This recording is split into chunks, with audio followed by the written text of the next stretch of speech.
Ordem dos Arquitetos distinguiu 20 projetos na área do turismo por preservarem o património, dando-lhe um novo look sem destruir o património, o passado destes edifícios. Ana Neto Vieira é a comissária responsável pelo projeto, Respect for Architecture, e também Luís Tavares Pereira, comissário também, está connosco neste Porto Live. Obrigada aos dois por terem vindo.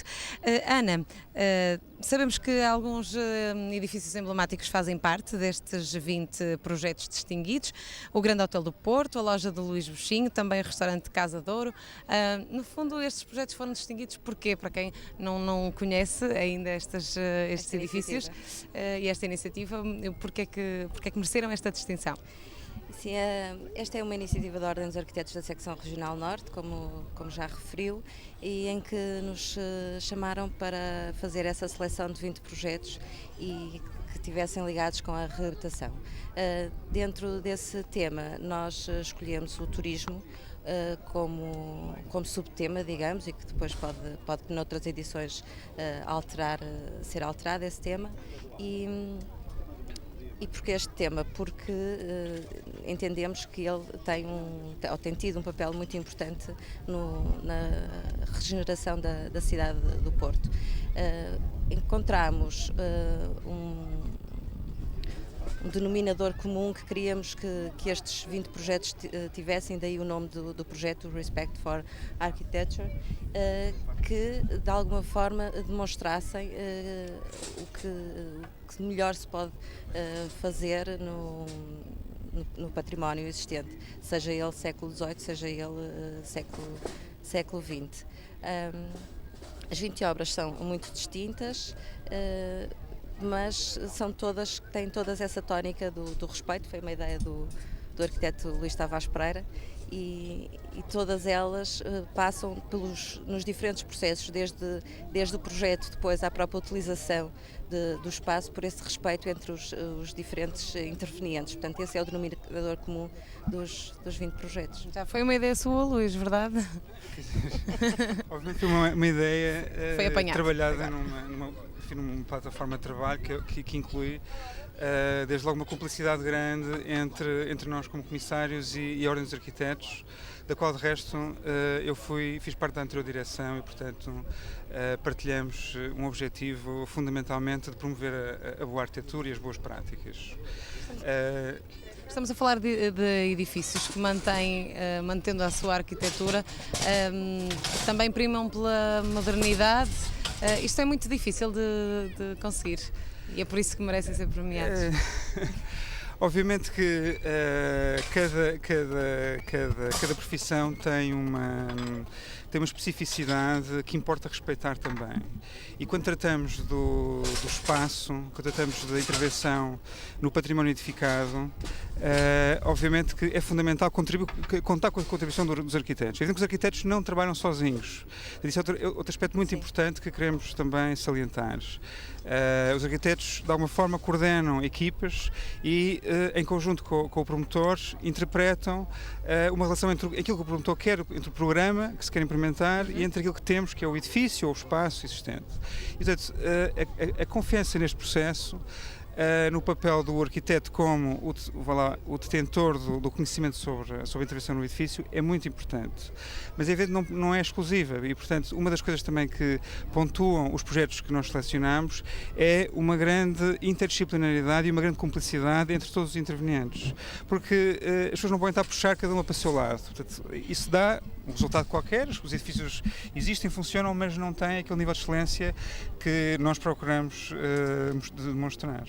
Já dei aqui alguns exemplos, é o caso do Grande Hotel do Porto.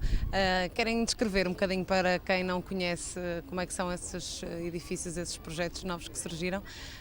Sim, posso dizer, alguns são intervenções em que não foi mudada a função, ou seja, o Grande Hotel do Porto sempre foi um hotel e aquilo que foi feito pelo arquiteto foi, até para nunca ter que fechar, houve uma intervenção seccionada por pisos, mais ou menos, e portanto foi-lhe dando uma nova contemporaneidade, até em termos de Decoração também?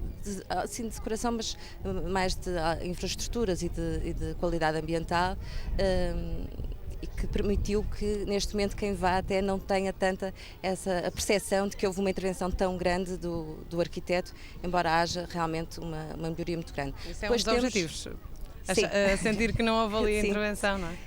Por outro lado, temos outros exemplos quase opostos, que são edifícios, por exemplo, no centro do Porto, que eram edifícios habitacionais e que neste momento estão transformados em hostels e que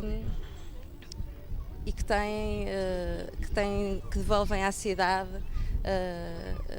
funções que não tinham antes e que permitem, por exemplo, há um dos hostels na rua do Rosário, que é o Rosetal, que permite agora que o público tenha acesso ao interior do quarteirão e, portanto, todo o piso térreo é público e podemos desfrutar dos interiores dos quarteirões que o Porto tem e que certamente vai ser uma surpresa para quem visitar os espaços e vir depois a exposição. Nesse caso eram edifícios em ruínas, não é? Sim, Quase.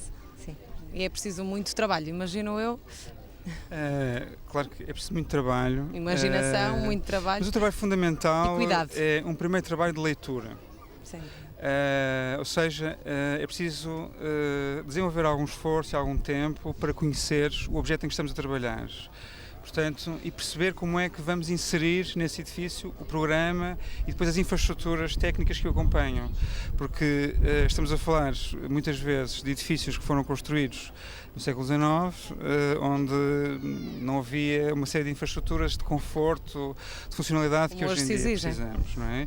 E, portanto, por exemplo, as questões de climatização, por exemplo, que obrigam a condutas com alguma dimensão, um dos grandes desafios para criar esse sentido quase de invisibilidade é perceber como é que elas podem circular pelo edifício sem o alterar, quer dizer, e eu acho que um dos modos mais importantes da nossa escolha é contribuir com edifícios que mantêm essas características físicas existentes, ou seja, em vez de substituir as lajes de pavimento que eram em madeira, por exemplo, por uma estrutura moderna de betão ou ferro, mas o ferro até é mais compatível com a estrutura original, mas demonstrar que é possível reabilitar mantendo essas estruturas de madeira. A madeira é um material fantástico, resiste a maus tratos, a infiltrações, até a bicho, e mantém-se com essas propriedades, por um lado, estruturais, quer dizer, para suportar, e por outro lado, com um caráter muito confortável. Portanto, e é ótimo, chegamos ao espaço e vemos às vezes a madeira à vista, outras vezes sentimos até uma ligeira vibração do piso, que até é confortável para o nosso andar, comparado com a dureza e a rigidez de uma laje de betão. Portanto, isto é muito importante porque isto também tem um custo muito mais económico na intervenção e, portanto, nós vivemos um período de crise, vivemos um período em que é preciso pensarmos muito bem nos recursos e reabilitar, recuperando os materiais existentes, é um dos caminhos para a sustentabilidade da reabilitação urbana. E a Baixa do Porto precisa disso. A Baixa do Porto, mas não só. E isso também, já agora, é outra questão que também nos pareceu importante, foi não concentrar os projetos apenas na Baixa do Porto, no centro antigo, no Porto Património Mundial, mas perceber o Porto como uma cidade e perceber que o turismo, e o turismo do Porto e do Norte de Portugal em particular, não é um turismo completamente centrado num único tema, mas é em muitos temas. É um turismo de temas múltiplos, do qual, obviamente, o património e a arquitetura fazem parte, desde logo a Escola do Porto, os arquitetos modernos, Cisa, Sotomora, Távora, trazem muitos turistas estrangeiros que vêm cá em peregrinação, portanto, ver, de facto, as obras, estão espalhadas pelo Porto, pela área metropolitana, e, portanto, o turismo é tudo, quer dizer, as pessoas podem vir ao Porto para ver espaços no edifício Avisa, a loja da Cutipol, na Foz, o restaurante Ichibane, Baixo da Ponta Rábida, Casa de Ouro, que era uma estrutura que foi construída